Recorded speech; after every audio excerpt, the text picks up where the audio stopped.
দুনিয়ায় দেখবেন কারো যদি স্ত্রী থাকে 4টা, খুব ভালো করে বুঝবেন, কারো যদি বউ থাকে 4টে, ও লোকটা দেখবেন চার দোকানে বসে আছে রাত 11টার সময়। এই ঝালতলায় চার দোকান আছে না নাই?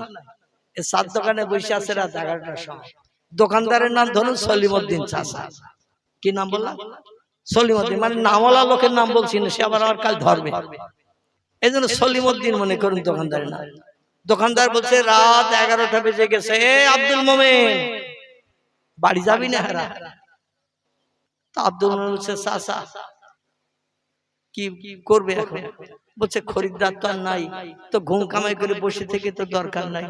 এত সময় খরিদ্দার ছিল, 1 কাপ চা ছিল, তাই আমি আয়ের উপলক্ষ করে বসেছিলাম। রাত 11টা বেজে গেছে, সব বাড়ি ঘরে চলে গেছে, বাজার ফাঁকা, এখন বসে ঘুম কামাই না করে চল বাড়ি যাই। আব্দুল মোমেন বলছে চাচা তুমি বাড়ি যাওয়া যাও, আমি যাব না। বলছে তুমি বাড়ি যাওয়া যাও, আমি যাব না। চাচা বলছে তার কারণ? আব্দুল মোমেন বলছে চাচা বাড়ি গেলে আমার অনেক ঝামেলা আছে, এই জন্য আমি তোমার চার দোকানে বসে রয়েছি।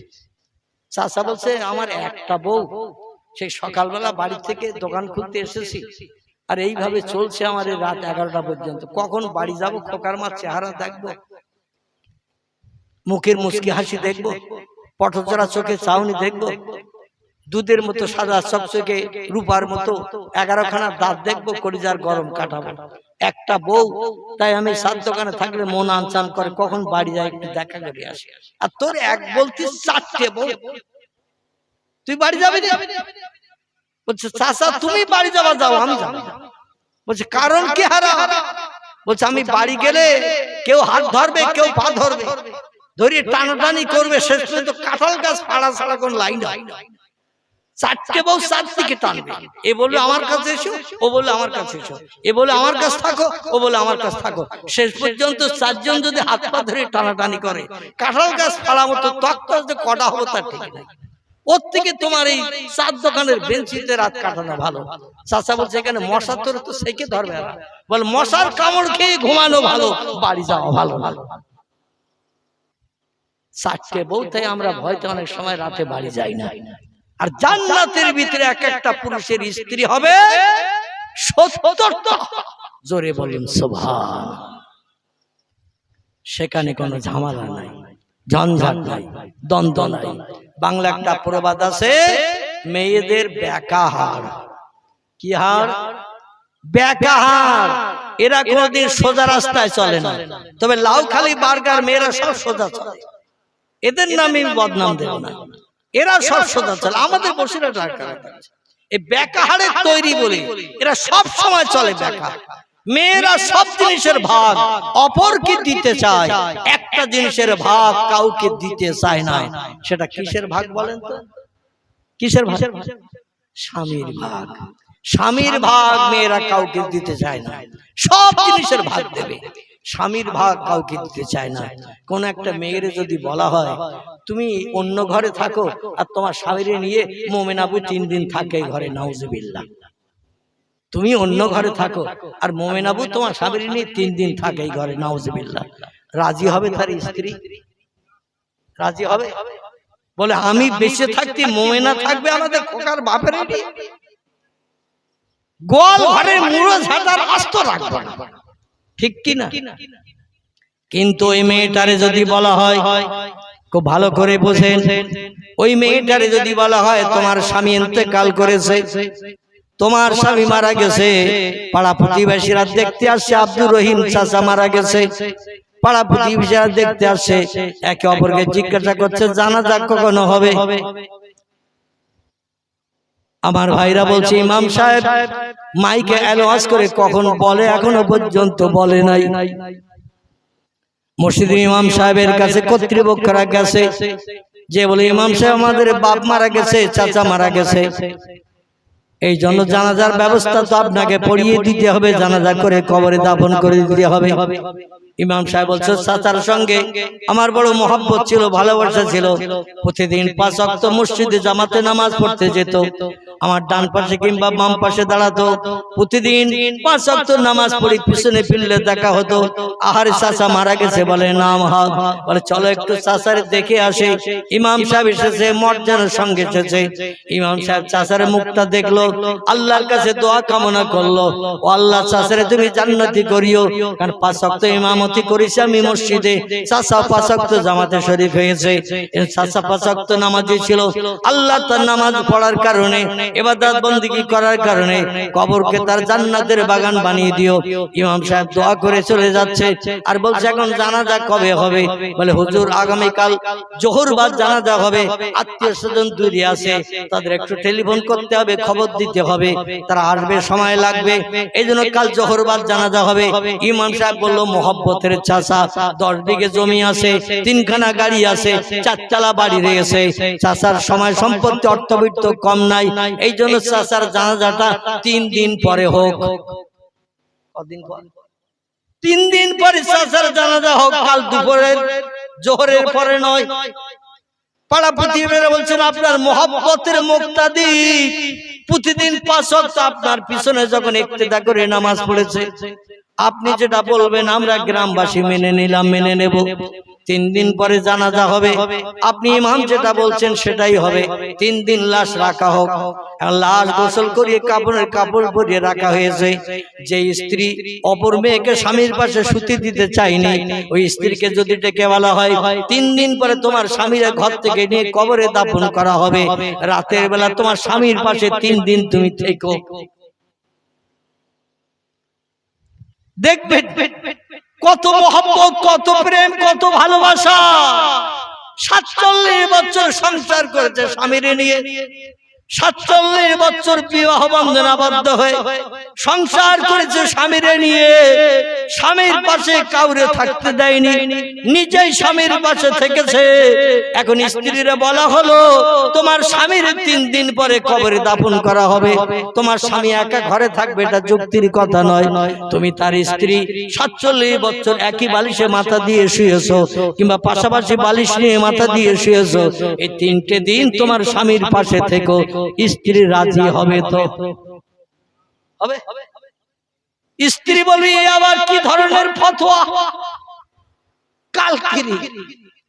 কালকেরই জোহর বাদ জানাজা করে কবর দাও। বলে ইমামের মোহব্বতের মুক্তাদি তাই 3 দিন পরে জানাজা হবে, ইমাম বলেছে। আমরা ইমামের কথার নড়চড় করতে পারবো না। বলে তাহলে স্বামী একা ঘরে থাকে, থাক। বলে কেন? তোমার স্বামী তো 47 বছর ছিল, তার পাশে তুমি ছিলে, আর মরণের পরে 3 দিন থাকবে না। বলে মরিয়ে গেছে কি আর থাকা যায়? বলে কেন, কি হয়েছে? বলে আমি যদি একা স্বামীর পাশে থাকি আর 1টার দিকে যদি একবার আমিনার মা বলে ঠেলে ওঠে, একবার আমিনার মা বলে যদি ঠেলে ওঠে, ওইখানে হার্ট অ্যাটাক করে আড়ষ্ট হয়ে মারা যাব, উঠিয়ার বাইরে বার হওয়ার সুযোগ আমি নসিবে জুটাতে পারবো না।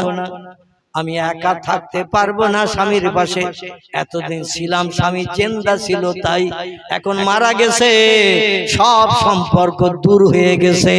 জোরে বলুন একটু নাউজুবিল্লাহ। যদি বলা হয় তুমি কেন থাকবে না, থাকতে হবে তোমাকে, ও তখন বলবে আমি থাকতে পারি, রমিসাপুরে আমার সঙ্গে একটু আমার স্বামীর পাশে থাকতে বলো, রমিসাপুরে একটু বলো। ও যদি আমার পাশে থাকে, রমিসাপুর সাহসে আমি থাকবো, একা একা স্বামীর পাশে আমার থাকা সম্ভব হবে না। এতদিন ছিল প্রেম, এতদিন ছিল মহব্বত, এতদিন ছিল ভালোবাসা, স্বামী জিন্দা ছিল বলে। আর যেই স্বামীর দেহ থেকে ছোট্ট একটা যন্ত্র বেরিয়ে গেছে, যার আরবি নাম হলো রূহ, বাংলা নাম হলো প্রাণ বা জীবন, এইটুকু জিনিস বেরিয়ে যাওয়ার কারণে সম্পর্ক যদি সব দূর হয়ে যায়, হাসরের মাঠে কি আর সম্পর্ক থাকবে নাকি? কোনদিন থাকবে না। আল্লাহ কোরআনে বলছেন ইয়াউমা ইয়াফিরুল মারউ মিন আখিহি ওয়া উম্মিহি ওয়া আবিহি ওয়া সাহিবাতিহি ওয়া বানিহি ওয়াল আখির। ও দুনিয়ার মানুষের তোমরা শোনো, যেদিন হাসরের মাঠ বানাবো, পশ্চিম দিকে সূর্যোদয় করব, 1 মাইল মাথার উপরে সূর্য 12টা মুখ দিয়ে যেদিন কিরণ বিস্তার করাবো, দুনিয়ার এই শক্ত মাটি সেদিন টকবক করে গুড়ের ন্যায় ফুটতে থাকবে। আর প্রত্যেকটি মানুষ সেদিন খালি পায়ে এই জমিনে দাঁড়িয়ে থাকবে, গায়ে কারো কোনো পোশাক থাকবে না, দাঁড়িয়ে থাকতে হবে হাসরের মাঠে। প্রত্যেকটি ব্যক্তিকে নবী আম্বিয়া থেকে শুরু করে ওলিয়া উলিয়া থেকে শুরু করে হাজী গাজী সুবিদার বেশি ইমানদার মুমিন মুসলমান নরনারী যত কিসমের মানুষ পৃথিবীতে বাস করছে, সবাইকে হাসরের মাঠে দাঁড়িয়ে থাকতে হবে। খামসিনা আলফা সানা মিম্মা তাউদ্দুন, আল্লাহর পয়গম্বর বলছেন একটানা 50,000 বছর ধরে হাসরের মাঠে সূর্যের রোদ্রে দাঁড়িয়ে থাকতে হবে। 5টা মিনিটের জন্য রাত হবে না, হবে না, হবে না, শুধু দিন আর দিন, দিন আর দিন। মানুষ ছটফট করবে হাসরের মাঠে। সেদিন স্বামী স্ত্রীকে চিনবে না, স্ত্রী স্বামীকে চিনবে না, বাপ ছেলেরে চিনবে না, ছেলে বাপের চিনবে না, আমার বৈজন বন্ধু বন্ধুরে চিনবে না, ভাই বোনের চিনবে না, কেউ কারো কাছে পরিচয় দেবে না। সেদিন এই বিপদের দিন মানুষ যখন দৌড়াদৌড়ি ছোটাছুটি করবে, একজন ব্যক্তি আমাদের সাহারার দায়িত্ব পালন করবেন। কে হবেন তিনি?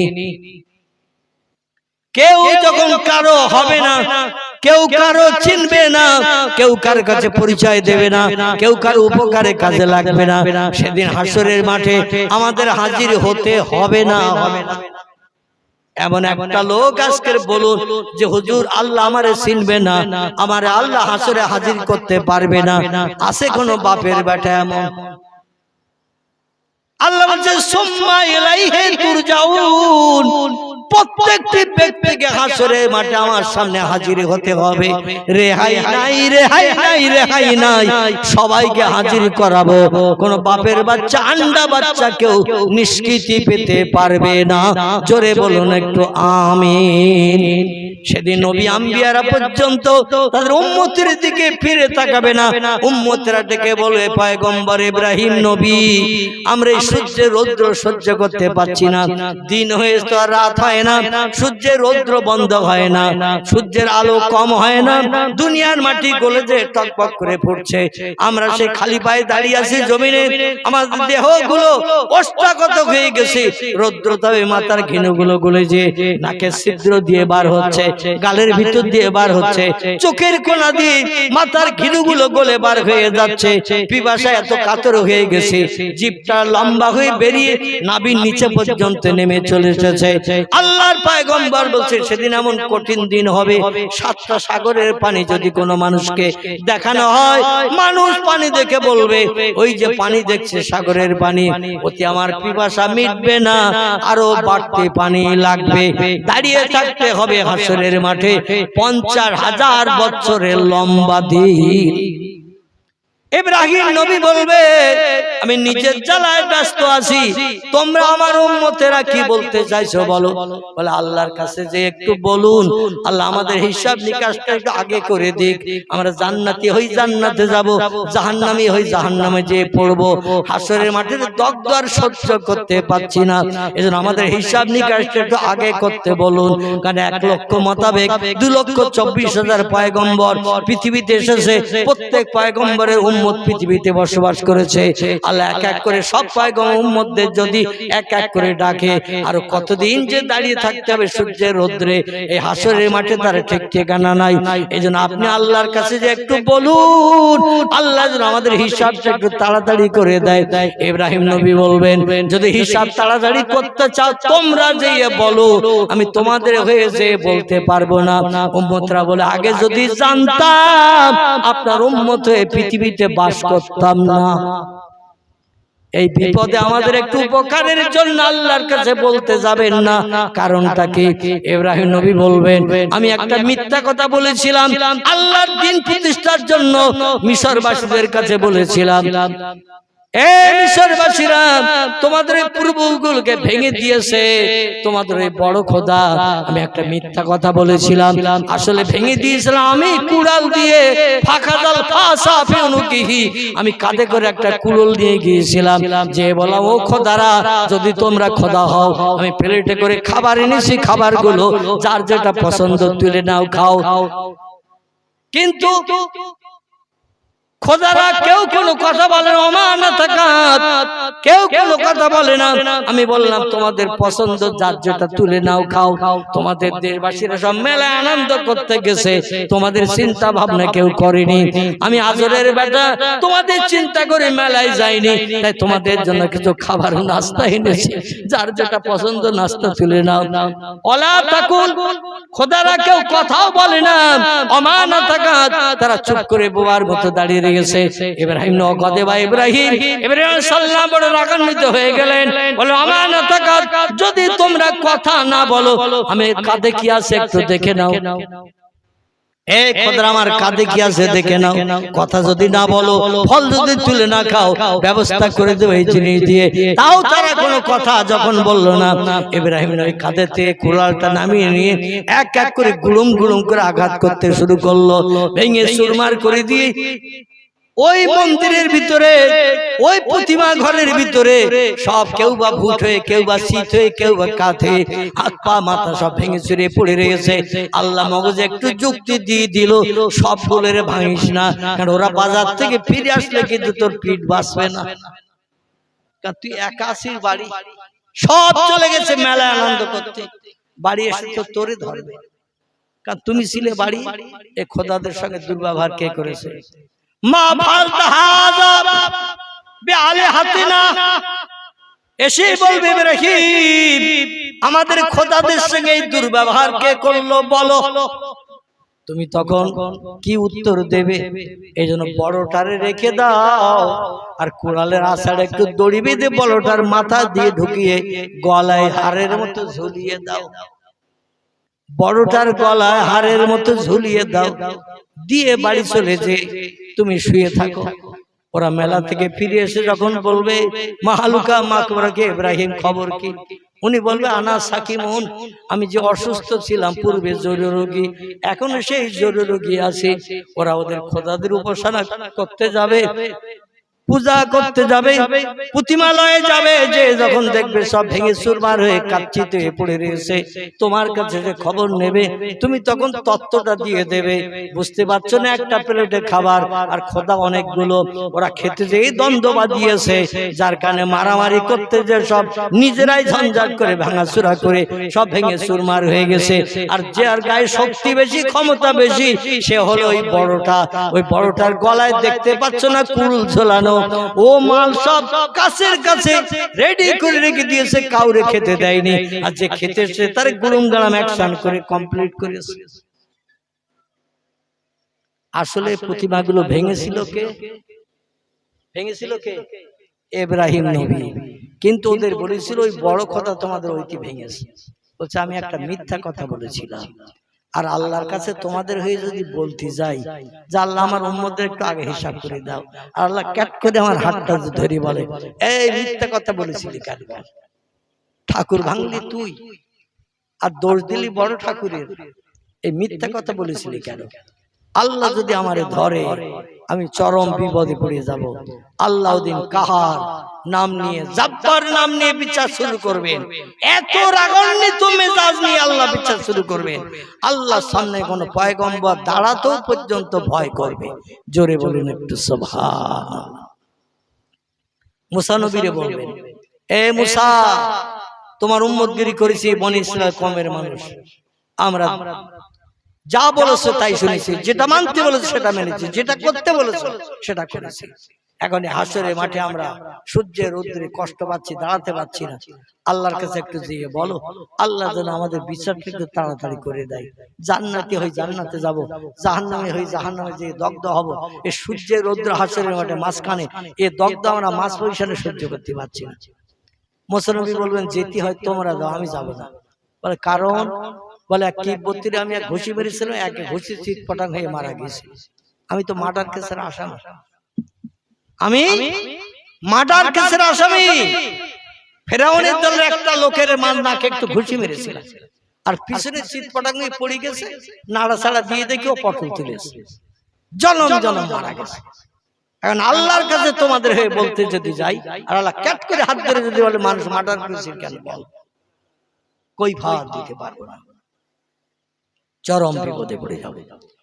যেদিন কোন নবী কোন উম্মতের পাশে দাঁড়াবে না, সেদিন একজন ব্যক্তি মানুষের পাশে দাঁড়াবেন উপকারের জন্য, তিনি হলেন সাইয়্যিদুল আম্বিয়া রাহমাতাল লিল আলামিন, খাতামান নবিয়্যিন, শাফিয়াল মুজনাবিন, রাহিতুল আশিকিন, মুরাদুল মুশতাকিন, সিরাজুস সালিকিন, মিসবাহুল মুকাররাবিন, জাদ্দুল হাসান আল হুসাইন আবুল কাসিম, যার মধুর নাম মুহাম্মদ রাসূলুল্লাহ সাল্লাল্লাহু আলাইহি ওয়াসাল্লাম। তিনি বলবেন, আমি হাশরের মাঠে সিজদায় পতি হয়ে থাকবো, আল্লাহ বিচার শুরু করার আগে আমাকে প্রথম জান্নাত হালাল বানাবেন, আর বলে উদখুল ইয়া আইয়ুহান নবী, আপনি জান্নাতের ভিতরে ঢুকে যান, উদখুলিলাল জান্নাহ, আপনি জান্নাতের ভিতরে চলে যান, হুরগেলামান দিন আনন্দ ফুর্তি করেন, সুখ ভোগ করেন, ভালো মন্দ নাস্তা করেন। আপনি জান্নাতে না ঢুকে গেলে আমি আল্লাহ হাশরের মাঠে বিচার শুরু করতে পারছি না। নবী বলবেন, ও আল্লাহ, আমি যদি জান্নাতে যাই, আমার গুনাহগার উম্মতদের উপায় বিপদের সময় পাশে কে দাঁড়াবে? নবী বলেন, আল্লাহ যদিও আমাকে জান্নাতে যাওয়ার অনুমতি দেবেন, আমি জান্নাতে যাব না। হাশরের মাঠে এক প্রান্তে সিজদায় পতিত থাকবো, আর সিজদায় পড়ে কাঁদতে থাকবো, ইয়া রব্বে হাবলি উম্মতি, ইয়া রব্বে হাবলি উম্মতি। চিল্লায় বলুন একটু সুবহানাল্লাহ। আল্লাহ, আমার গুনাহগার উম্মতের উপায় কি হবে?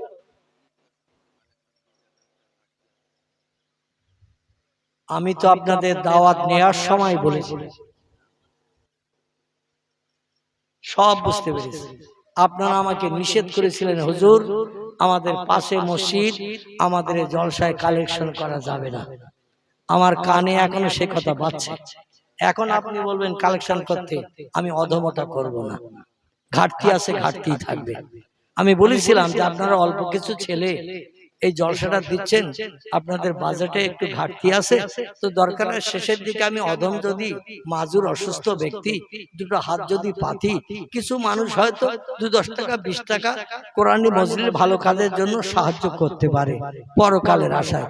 আপনারা আমাকে এক কথাই বলেছিলেন, আমাদের জলসায় কালেকশন হবে না।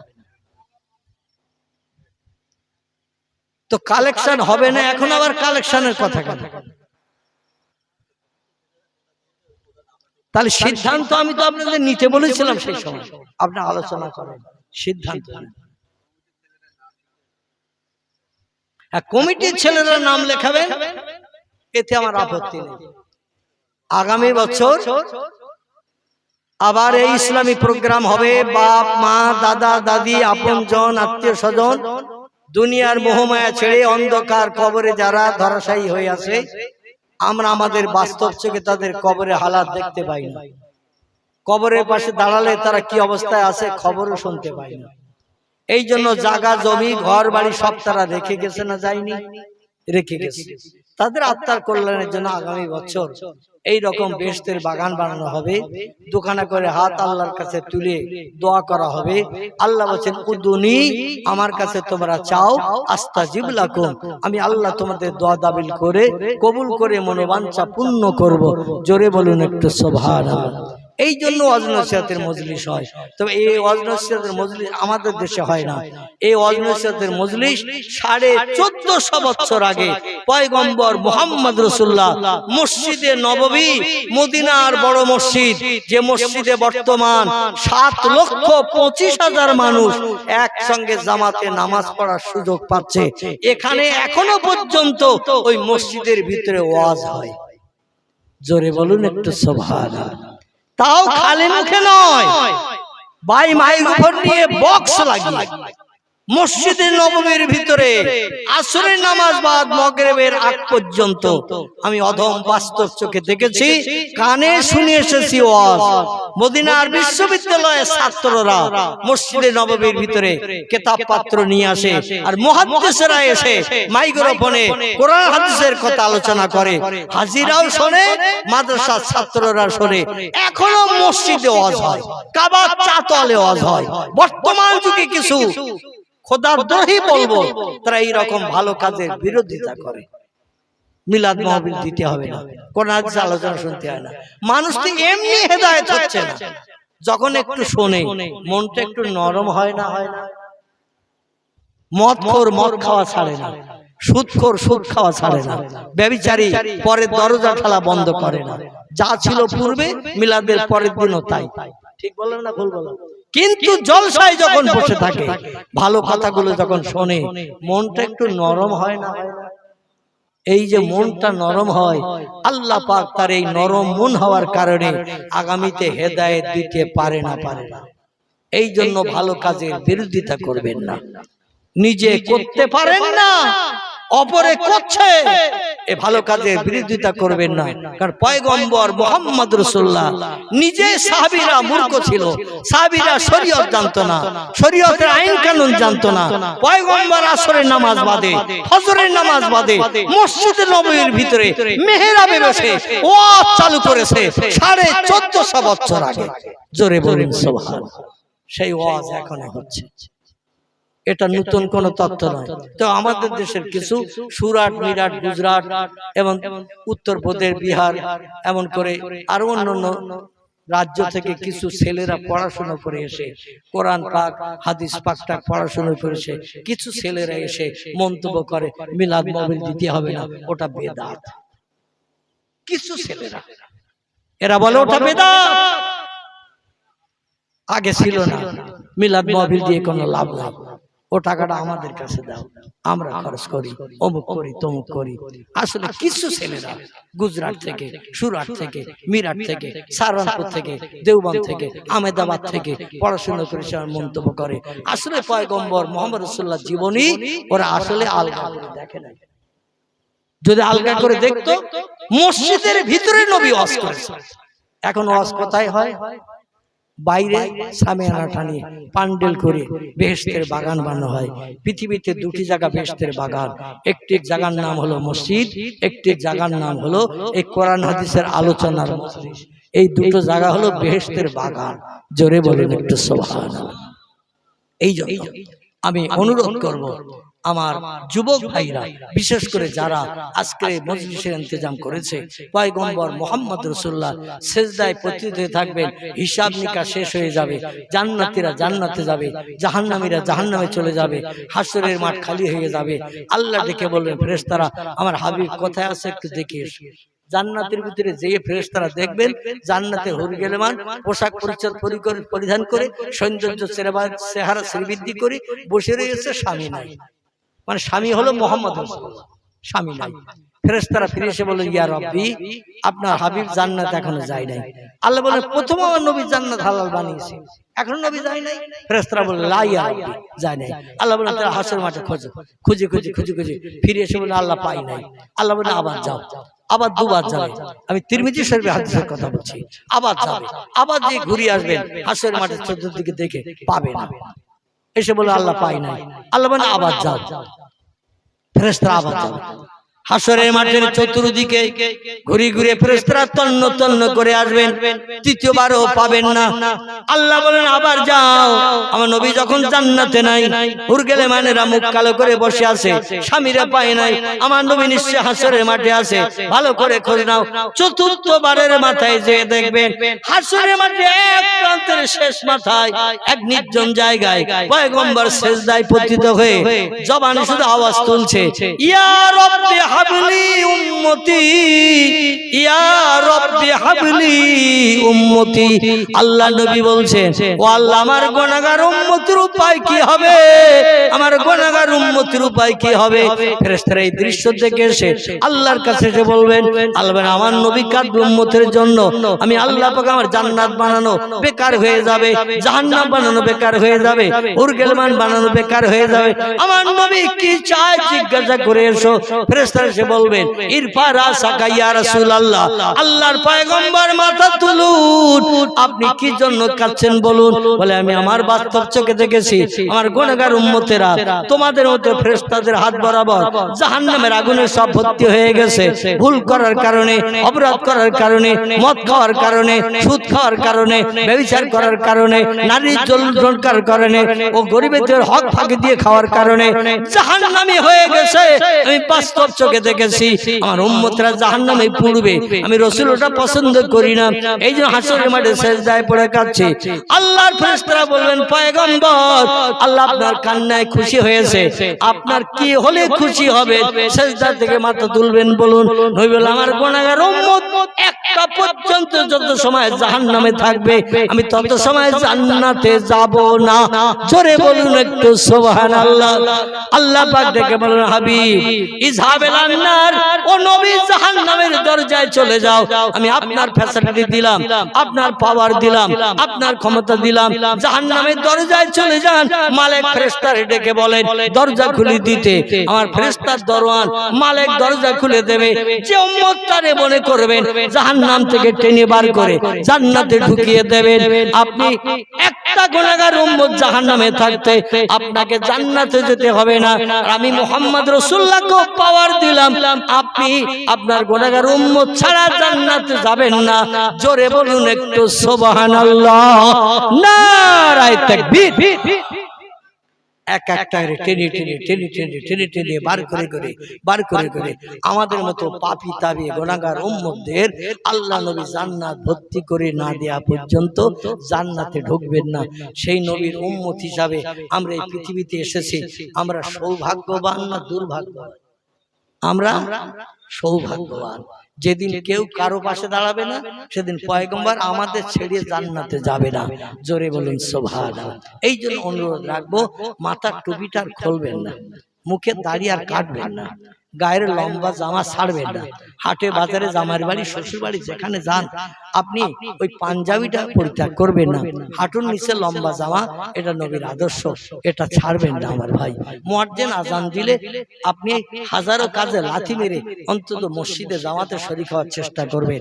যদি খুব ব্যস্ততায় থাকেন বাড়িতেও নামাজ আদায় করে নিয়ে আপনি আপনার অন্য কর্মব্যস্ততায় আপনি শরীক হতে পারবেন। তো আল্লাহর ইবাদত ছাড়া কিন্তু কোনো উপায় নাই, কারণ আফজালুল ইবাদাতে ইবাদাতুস সালাত।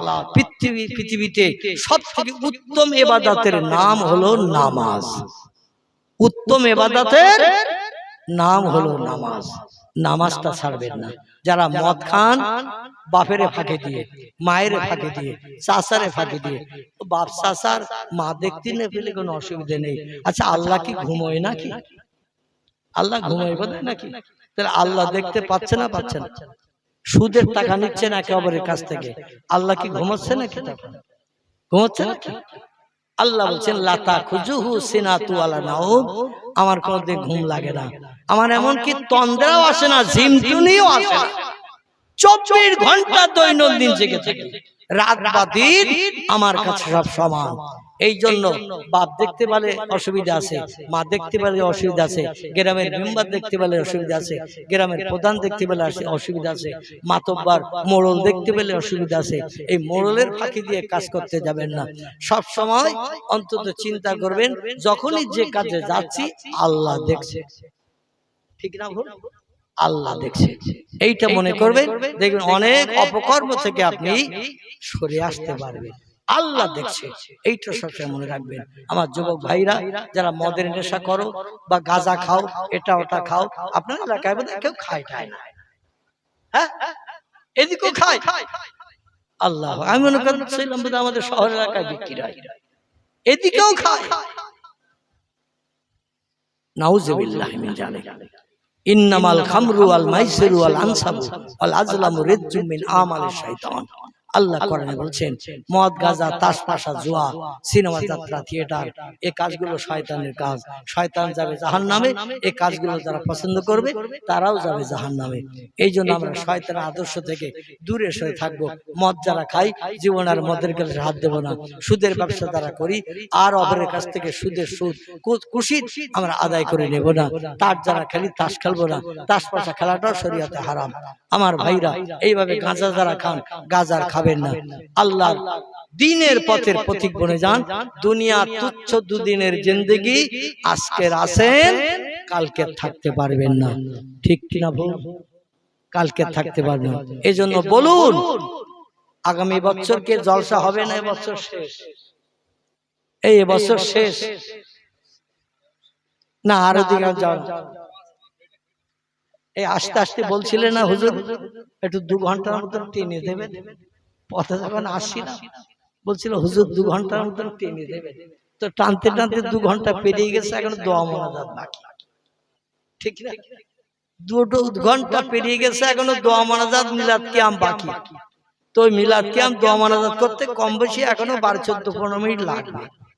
এজন্য আল্লাহ যদি আবার 4 চক্কের মিলন ঘটায়, বাইতুল মুকাদ্দাস মসজিদে হারাম, এই দুটি বিষয় নিয়ে আগামীতে আল্লাহ যদি হায়াতে বাঁচিয়ে রাখেন আমি সূক্ষ্ম তথ্য আপনাদের কাছে পরিবেশন করব ইনশাআল্লাহ। শুনতে ভালো লাগবে, সেদিন আপনারা শুনবেন। আজ আর আমি বাড়াবো না। আমি একটু চাইছি যুবক ভাইরা আগামী বছর যদি এই জলসা আপনারা করতে চান তো আপনারা বলেন কে কে আগামী বছর জলসার জন্য 1 বছর হাতে সময় থাকতে কে কে কত দেবেন একটু বলেন, এখানে খাতায় নাম লিখে নেওয়া হবে। ও লিখে দিয়েছে? আল্লাহু আকবার।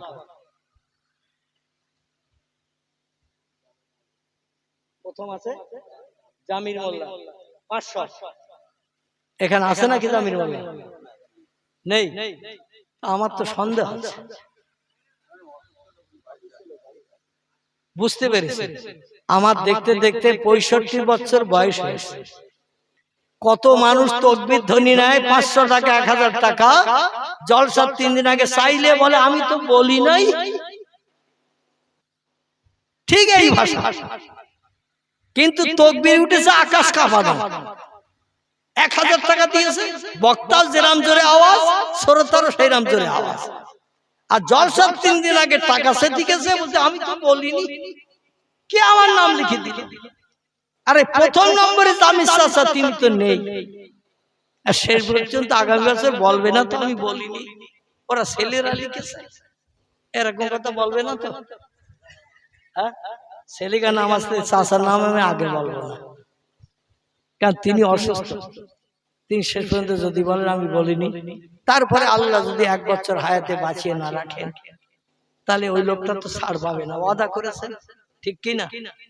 তোমরা ছেলেরা যারা জলসা দেবে, আল্লাহ যদি যারা হায়াতে রাখেন আলহামদুলিল্লাহ, আর যদি না রাখেন তার ওয়াদা করেছেন, ওয়াদা তোমাদের ক্ষমা করে দিতে হবে। যে উনি ওয়াদা করেছিলেন বেঁচে নাই, আমরা চাচারে জামির চাচারে ক্ষমা করে দিলাম। হাসরে আল্লাহ যেন তারে আসামি বলে দাঁড় না করায়, ঠিক কি না? আসামি যেন দাঁড় না করায়। 2 নম্বরে কি নাম লেখা আছে?